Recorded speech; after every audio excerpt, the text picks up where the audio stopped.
There are indeed some older single women whose criteria for a partner truly leave me speechless.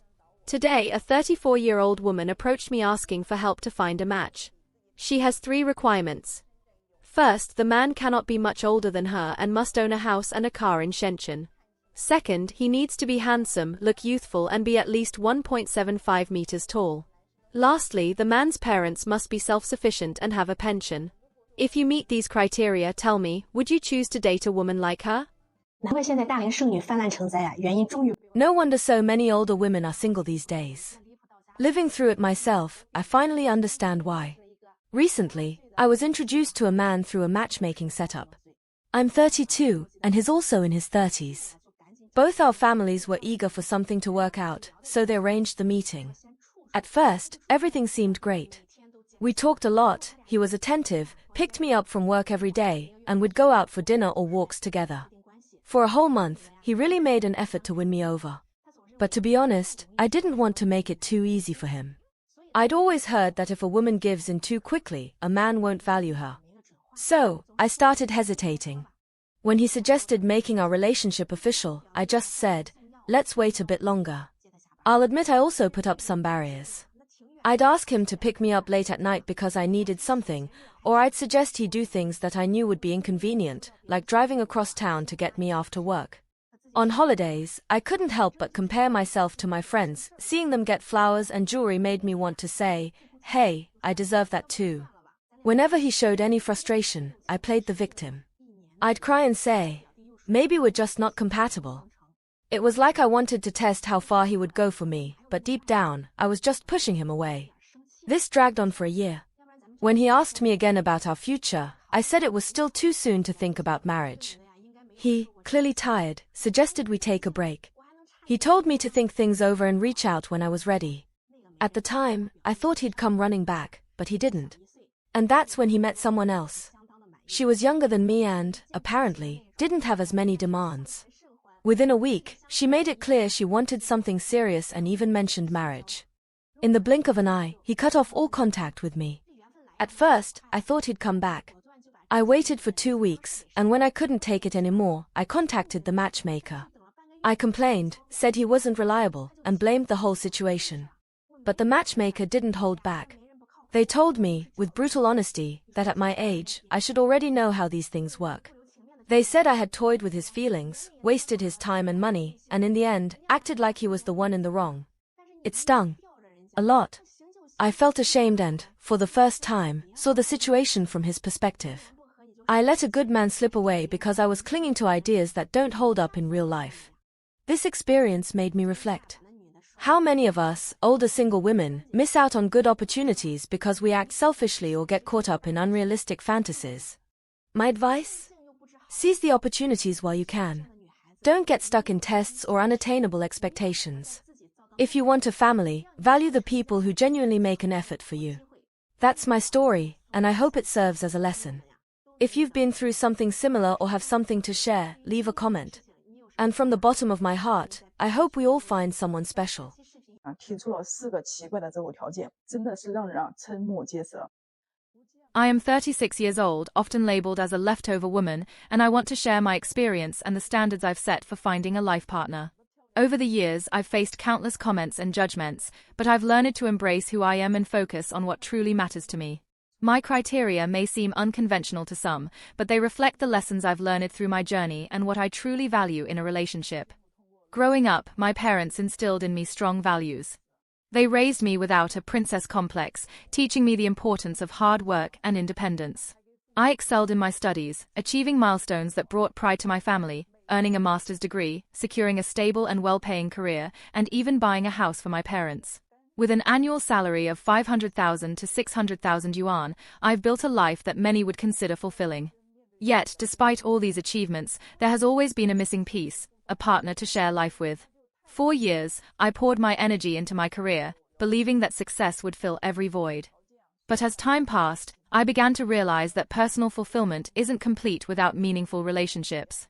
Watching my friends settle down and start families made me reflect on what I truly want. Youth doesn't last forever, and I don't want to look back with regret, wondering why I didn't prioritize love when I had the chance. When I finally decided to focus on marriage, I knew I had to set criteria that align with my values and experiences. The most important quality I look for is emotional stability. To me, a partner's ability to remain composed and handle life's challenges with grace outweighs material possessions. Even if his job is modest, what truly matters is his capacity to create a peaceful and supportive environment. Emotional stability isn't just about avoiding conflict, it's about fostering a harmonious relationship where both partners feel secure. It also lays the foundation for raising children in a nurturing home, helping them grow into confident and well-adjusted individuals. Another criterion I've set is that my partner must have a local household registration. This might sound limiting, but family proximity is deeply important to me. My parents have sacrificed so much to give me a good life, and I want to be there for them as they age. Being able to visit them often, care for them, and show my gratitude is something I hold close to my heart. Far too many people live with the regret of not spending enough time with their parents, and I refuse to let that be my story. I also believe it's essential that his parents don't have harmful habits. A person's family environment plays a huge role in shaping their character and values. Parents with toxic behaviors can cast a long shadow over a relationship, creating unnecessary stress and challenges. A healthy family dynamic not only ensures a stronger bond between partners, but also sets a positive example for future generations. Lastly, I want us to treat both sets of parents equally after marriage. Marriage isn't just a union of two individuals, it's a merging of families. Open communication and mutual respect are essential for resolving conflicts and ensuring that our parents feel valued and cared for in their old age. What surprises many people is that I've never been interested in dowries, houses, or cars.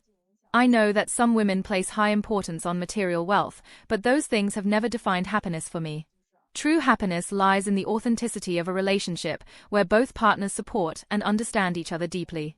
Some may find my criteria unconventional or even impractical, but I see them as a reflection of my growth and maturity. I've worked hard to build a life I'm proud of, and I refuse to settle for less than what I deserve. To other women out there, I want to say this: never let societal pressures dictate your choices. You have every right to pursue the happiness you deserve, no matter your age or circumstances. Life is too short to live by other people's expectations. Now, I'd love to hear from you. Do you think my criteria are unusual? Have you faced similar challenges or made similar decisions?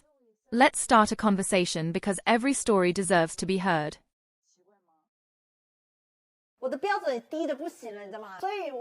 My standards are so low, you can't imagine, you know? That's why I think asking not to have a belly isn't unreasonable at all. My standards for choosing a partner, family, education, those aren't my requirements, because I don't have them myself, so how could I ask that from someone else? Don't you think that would be too much? My only request is for the person to be similar to me. Even if he's an orphan, great, we're compatible. If he has parents, that's great too, I would feel honored. As for my husband, he's starting to lose his hair and go bald. I just can't accept that. I'm not going to look for a bald, chubby man to be my husband. It's like going to the market to buy fruit. I might pick an apple that's already spoiled, but would you go to the market to buy spoiled fruit? Impossible, right? Ha ha. When I went to Changsha, a friend told me he would introduce me to a guy who didn't smoke or drink, born in 1984, and worked on high-speed trains. It sounded great.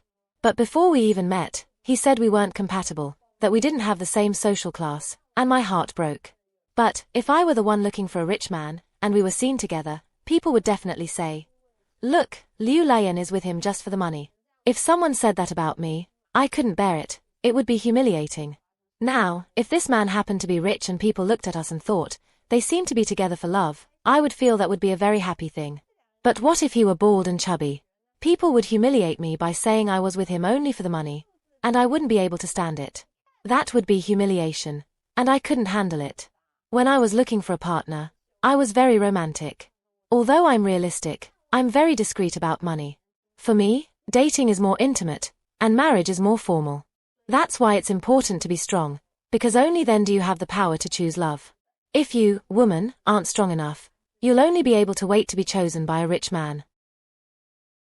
Counting on my fingers, today marks the 25th day since I came back. Every day, I eat and sleep and eat. Time passes pretty quickly. With nothing much to do, I decided to go through some private messages left by netizens. One of them caught my attention. It was from someone about my age. He shared that he had been in 2 relationships. The first was a school romance, which started naively and ended, like many, during the breakup season after graduation. But it's the second relationship that's worth mentioning, because it's the one that led him to join the ranks of the leftover women. He met his second girlfriend in Beijing. They worked at the same company at neighboring desks. The colleague, apparently, fell in love with him at first sight. She did everything she could to get close to him, and with the help of friends and his own efforts, they ended up together smoothly. At that time, he truly thought he was the happiest person in the world. Being in a relationship where both liked each other was wonderful. The boyfriend was from Hebei, and she was from a single-parent family in Yeyang, She lived only with her father, who wasn't in good health. When her father found out about the relationship, he opposed the marriage. He didn't want her to move so far away, fearing that he would be left without support in the future. He refused to accept it, and it made him so upset that he had a hypertension crisis. She, feeling there was no way out, couldn't go against her father. So, she decided to break up with her boyfriend. The boyfriend, of course, didn't agree. She was torn, but in the end, she decided to block him on all social media and disappear without a word. Before this, she had mentioned that after quitting her job, she would work with a friend in a logistics warehouse in Huairou, but never mentioned the exact location. At the time, colleagues told me that the guy searched all the logistics warehouses in Huairou for her. He went days without eating anything and eventually collapsed in the subway. After that, he left Beijing and never saw the girl again. Now, he's about 28 or 29 years old. He's been back in his hometown for some time now. In recent years, he's been taking care of his father. Some relatives even tried to set him up with other people, but he seems to live with his heart elsewhere, always thinking about another place. Actually, he doesn't blame his father. Maybe it's just fate. When it comes to China's leftover women, there's one thing that's been catching attention lately. Many are finally waking up to reality. And I'm not talking about giving up on their dreams or lowering their standards, but understanding that life isn't a fairy tale and the perfect man they've dreamed of for years might never show up. These women are starting to realize that the choices they made, prioritizing their careers, waiting for the perfect partner, or simply avoiding commitment before turning 30, have had consequences. It's not that they were wrong, far from it, but the realization is hitting that while time passed, the relationship market kept moving, and the rules of the game changed. What's most fascinating is how some of them are handling it. Instead of clinging to unrealistic demands like a $200,000 salary, a downtown apartment, and a flawless man, many are beginning to rethink their priorities. They're realizing you can't expect the full package without bringing something to the table. And more importantly, the man they've been searching for might also be looking for something they no longer represent. This reality check isn't easy, often coming with a harsh dose of truth. It's when they see that life hasn't waited for them, that time doesn't pause, and those men who might have met their criteria are already in other relationships or simply not interested anymore. But instead of staying stuck in regret, some are starting to look inward and ask the hard questions. What do I really want? And am I willing to compromise to find someone? And the most remarkable thing happens when they start letting go of those unrealistic expectations. They begin to see opportunities where there were once only limitations. That person they might have dismissed before for not having a luxury car or a huge salary now seems more appealing. They're realizing that a relationship is about partnership, not just ticking off a checklist of demands. The lesson here isn't that they should settle for less, but that they need to align their expectations with reality. And you know what? That adjustment is freeing. Many are discovering that they can find happiness with someone who shares their values and goals rather than just focusing on bank account numbers or property locations. At the end of the day, life is about finding balance.